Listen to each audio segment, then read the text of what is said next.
All right, so I've realized now that I am going to feed my dogs snack again, and they're going to get raw beef bones. And so I wanted to share with you guys about that, about the raw beef bones. And then I'm also going to talk about why dogs paw at people and why they paw at you and what the reason is behind that. And that is more than anything else a codependent behavior. And I say it is a constructed behavior that's deliberate. So I'm going to bring this food out here. Lincoln's getting a little bit bored. Lincoln's wondering why he's not getting any snack right now. So yeah, it's like 3:43 p.m. in the afternoon Pacific Standard Time. Okay, so I am going to there's David hanging out there. And so I'm so glad I was able to get rid of all the garbage, and I got a new vacuum cleaner, which is so super duper exciting. So anyways, it was pretty good because it's the place is clean.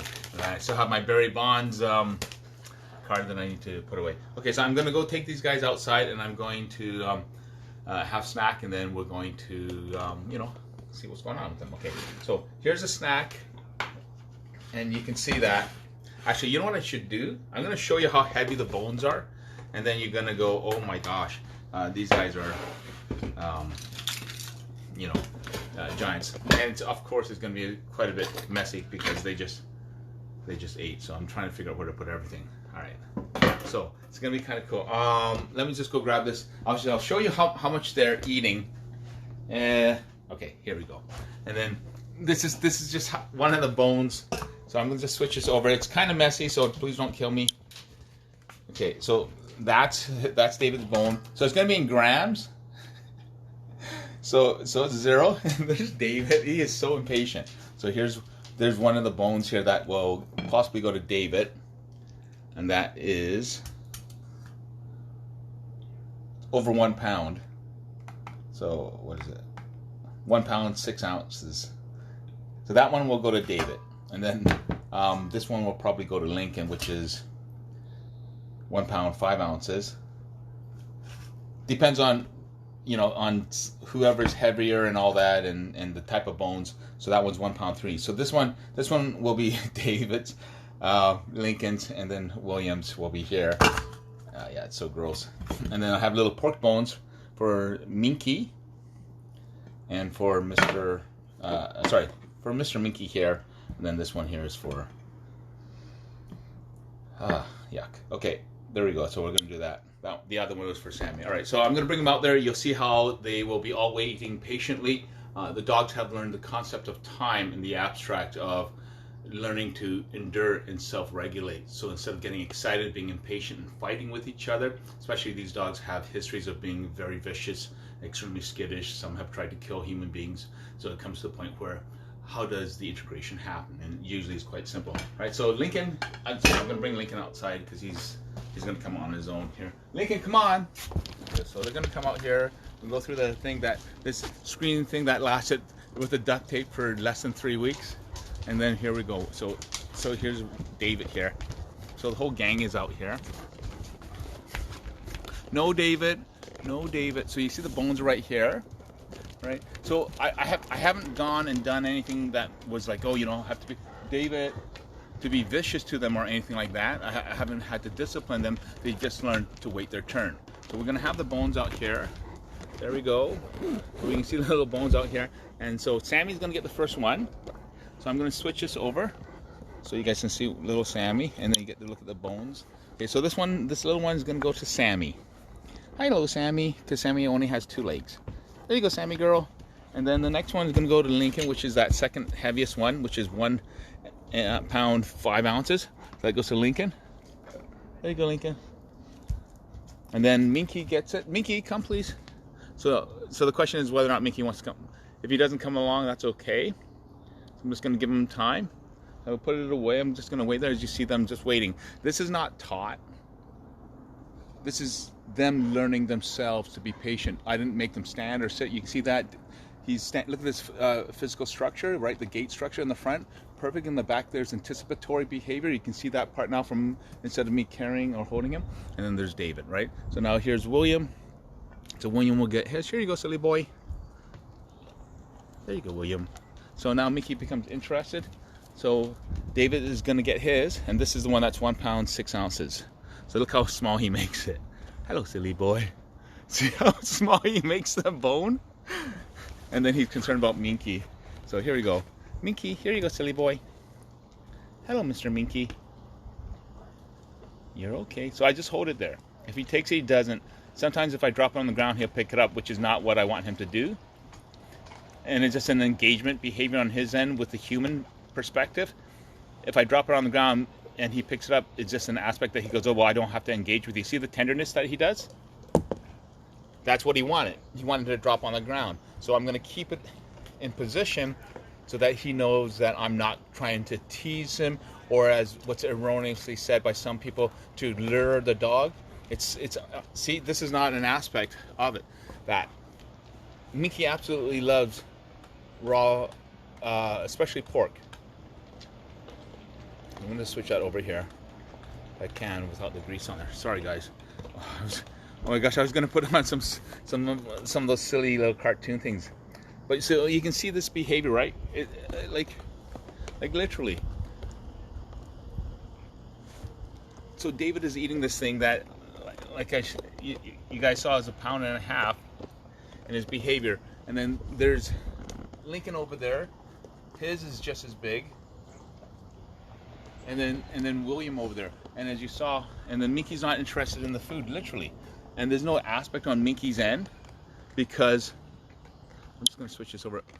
Because what I've done is I've taught them just through parenting that you have to wait your turn.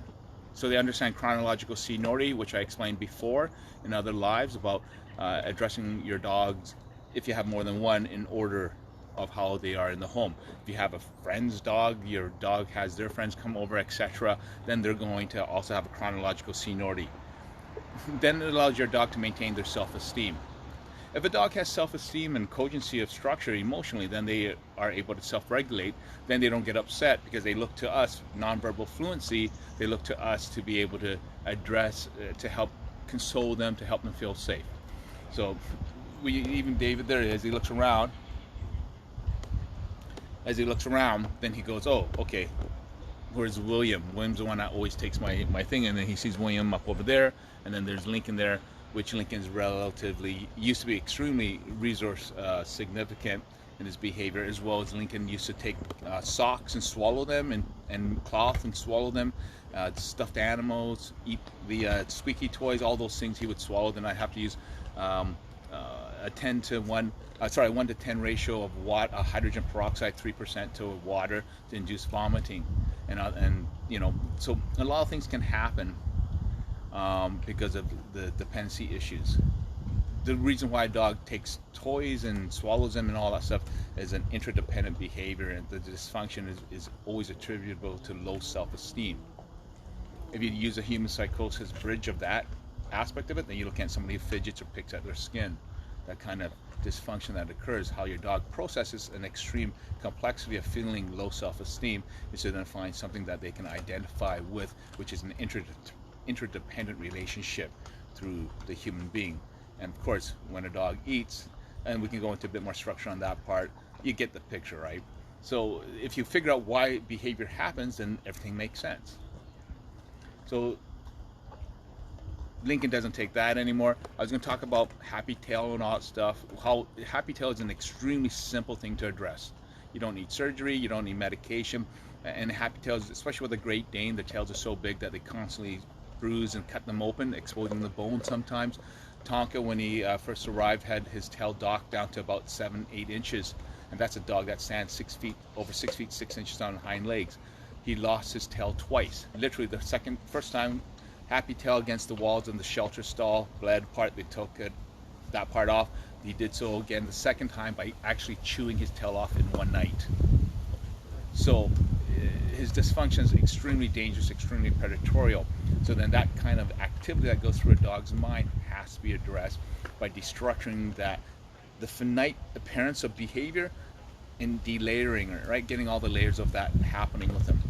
So I'm going to talk about pawing, and then I have to talk to somebody who's I'm doing a video session with. So why a dog paws at you is a deliberate behavior. Okay, aside from the performative aspects, and I talked about performative aspects before, aside from the performative aspects of trick training, etc., and all that, when your dog comes up to you and they're pawing at you, they bring a toy sometimes, and they do that usually after they have been trying to paw at you, trying to give you nonverbal communication. The reason why is because they are lonely. So I gotta sit up here. Right by Mr. David. Hello, Mr. David. Hello, silly boy. He looks around. Hi, silly boy. He looks around to see if there's danger. He doesn't look around to see if I was going to cause issues. He looks to see if there's danger, because why am I coming close to him? Because he trusts me. I talked about that the other day in regards to why I can have dangerous dogs eating raw beef bones and standing beside each other waiting. So the pawing happens because, okay, first off, we talk about the performative aspect. You teach your dog how to paw, etc. Oh, it's so cute and all that stuff. But then when your dog does it on their own, okay, one, do they want to interact, right? Do they want to engage in play? What does that entail? Well, when you interact with anybody, when you play a sport, you're interacting with them either physically or pretty close proximity. There's still an interaction that's happening. That's a codependent behavior, right? Egocentric, I want to do something with someone. Egocentric. Codependent, it can't exist without codependency. So that's the psychology of consciousness and the behavior aspects. So then what happens is when they feel lonely, they start reaching out to see where the most overt expressions of behavior can to induce our behavior. What do our dogs see? They see us handing things to them, handing things to each other. What do they see when we see our loved ones? We hold their hand, we kiss them, we embrace them, we hand things back and forth. Hold the leash so that your dog understands physics. They also understand the structure of what your hand means. It can hit, it can save, it can love. So then your dog, excuse me, excuse me. So your dog understands that by pawing at you, it's a deliberate codependent behavior. If you do not address that by spending time and not talk, and don't talk disingenuous, go, oh, you give me a paw. You talk to them in a regular voice. Otherwise, then the context becomes unrequited. It doesn't become fully fleshed because it becomes a disingenuous engagement of the tone, right? That tone, pray and play drive. What sound does an animal make when they're being killed, right? The shrieking.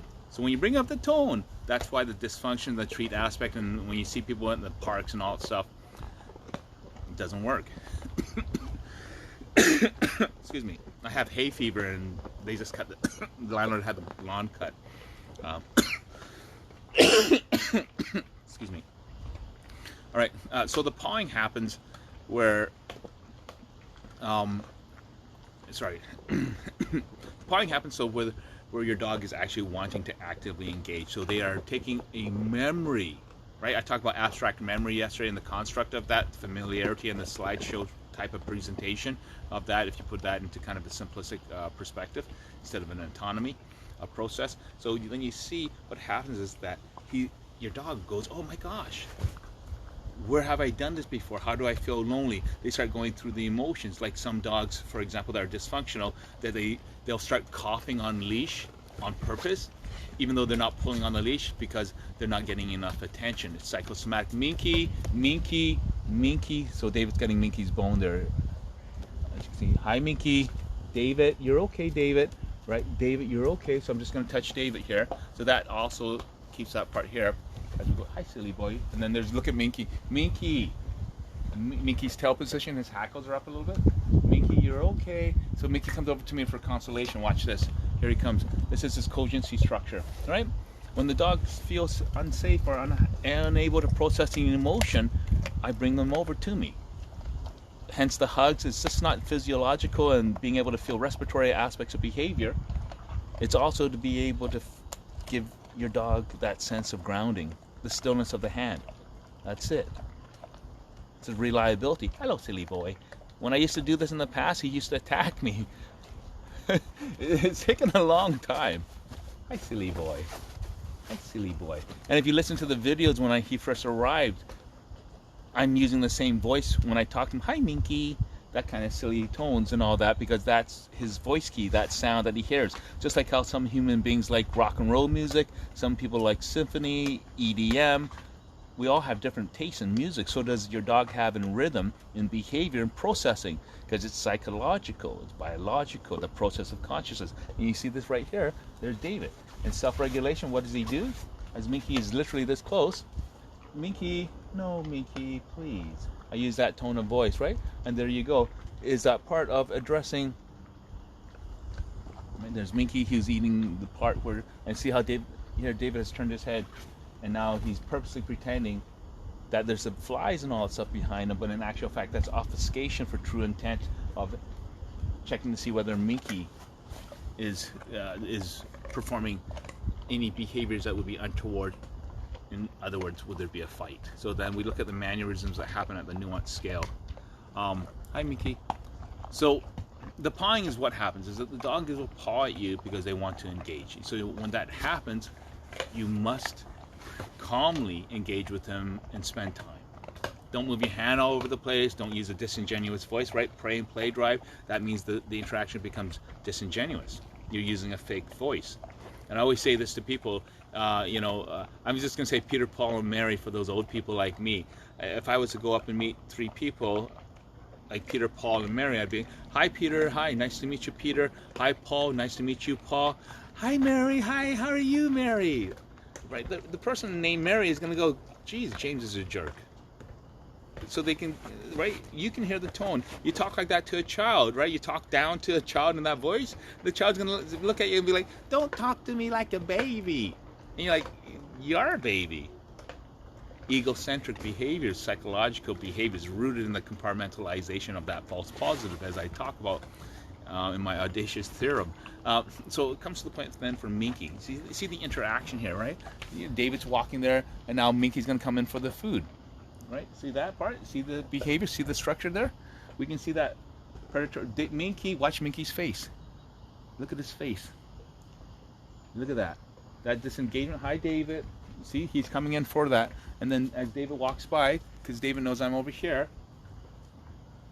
and David has disengaged with that because he's now over with Lincoln, and there's no issues. Drinking water, etc. And then Minky's going to come and grab that.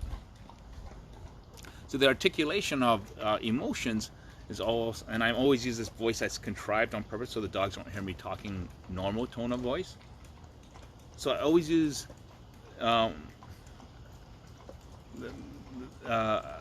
anyways, okay, sorry. I gotta finish this off. So here he comes right here, and then there's Minky. Look at that. Minky's grabbing his bone in front of David, and David just walked off. See, here he comes. Hi, David. David. Hi, silly boy. David. Sorry, David. David. So you see that aspect of predatorial behavior now? That pace, right? See this musculature structure? See the paws? See how his paw on back right, left, right, back right hand side? If you watch the tape again, you can see how his paw deliberately drags on purpose to create an affectation. There you go. David, you're okay. No, David. No, David. Right, there you go, and I'm in the middle, so I'm prepared to stop. David, enough. So that's predatorial behavior. You see that? You see? Oh, look at that. That's just absolutely gorgeous. See how he stalks Minky? Watch him come back and stalk Minky. Watch him come back. There he is. See that tongue behavior? There you go. Look at that. That is gorgeous. See that behavior? Look at him. Look at him. Here he comes. David, David, and Minky's right here. David, see the structure there? Look at that, and Minky steps off, and then there's that. Minky, it's your own fault. You didn't want the bone before, so Minky comes over for consolation. There's David there. Right. It takes a lot of work. Oh, that's funny. They're just actually looking at each other right here. So look at that proximity right here. Hi, Minky. So then they know because I'm touching, right? It's all this part. Of course, it's really scary. But okay, getting back to the pawing part of it, right? So it's dynamic. Like let's see some other trainer do this stuff, or behaviors do this live, right? You know, raw beef bones issues. Literally, they're stalking each other, and I'm just talking to them, right? Contextual cogency. My dogs are emotionally intelligent. They're not performative. So that's why when I look at structures such as fetch and all those things, and the what about bunny, where the poodle presses those buttons and talks and all those silly games and performative tricks that nobody realizes are performative, is that pawing and cogency. They could not have calmed themselves down if they didn't have the ability to self-regulate and self-soothe. You saw that. Absolute gorgeous predators. The fights are just, if you see how fast they fight and just the brutality that occurs. David's 200 pounds, 3 feet 2 inches at the shoulders, and he was on 80 milligrams of Prozac, 750 milligrams of Trazodone. I always have to tell this to people. He's bitten 16 people. And there's Minky, worst dog out of over 20,000 dogs from meat dog trade. All these things happen, the dysfunctions at that far extreme, happening live, because the dogs understand and trust what I'm doing. They understand that I'm going to keep them protected. And when they do things, for example, getting back to the pawing, I address it with them. I engage as I would hold a fidgety child's hand, right? What would I say? It's just, you know, keep your hand still. And then I would just not say anything else, and then I would just keep my hand still. I would just keep my hand still, right? And that, what do? You let them learn to trust the stillness, the reliability. There's another psychology behind that, which I'll get to as we progress further down in my lives, but there's a reason why the stability happens at the root psychology as well. It's not like the hugging and all that stuff. You all see that, oh, it worked, okay, great. But there's a cogency structure, there's a destructure of behavior right down to the root psychology that happens. Otherwise, none of this would make sense. I'd be doing Forrest Gump going, oh, well, this works and this works, I don't know why. These things all happen. So again, remember, next time your dog paws, here's Sammy. There's little Sammy. Hello, Sammy girl. Hi, Sammy girl. And there's Minky. Minky plays with Sammy because Sammy gets attention. And the tail behavior on the right-hand side predominantly. See that? There you go. See that? Right-hand side. This cognitive structure of behavior. See the analysis of what's going on in Minky's mind is these processing on an emotive structure. This is why also you'll see dogs, their eyes, right, their eyebrows, if they have eyebrows, the eyes move one way or the other as well in regards to the right eye or the left eye going up and that. It's also cogent structure. It speaks of what the dog is processing in regards to the assumptive aspects of cogency or analysis. It's an assumptive behavior that they're happening. And when you make that assumptive behavior, that's a construct. That means the dog is actually holding on an impression of what they believe should be or should not be. And they're actually able to dispel that process in their head of that assumption, right? Assumptive, the assumption, process it through and go, oh my gosh. And that's again why the eyebrows move. I talked about yesterday why the play bow is incorrect definition. It's not a play bow, it's a jab. It's a predatory behavior. It's not a playing behavior, because all dogs, canines, evolve from predators, so that play is not going to be wasted as play behavior. It's an actual process of structure. All these little things that you see, again, all these pups, right? Rewind the tape and check it out. Just literally minutes ago, where David and Minky were going to get to an issue where Minky took David's bone and vice versa, and you saw that predatorial behavior. It's absolutely gorgeous, that musculature structure. And you watch the way David was walking, like I said, watch his back right leg as he starts to drag it, as it turns up, it goes this way, and then he turns to the right hand side into a horseshoe. Watch that behavior. It's absolutely gorgeous, because it's that deliberate behavior to feign disinterest, to feign some sort of concern. It's not an aspect of saying I'm ill or sick or injured. It's a deliberate behavior. That's all that happens in the whole body. And that's why I mean, if you start paying attention to everything your dog does, then everything makes sense. All right, so I'm gonna let everyone go. And if you have any questions, feel free to ask, post, or whatever, and enjoy. And you just, again, raw beef bones. I mean, giving David one, and it's like 1 pound 6 ounces, and he's like whatever 665 milligrams. Right? There's no fights. It just takes work to do so. All right. Bye bye.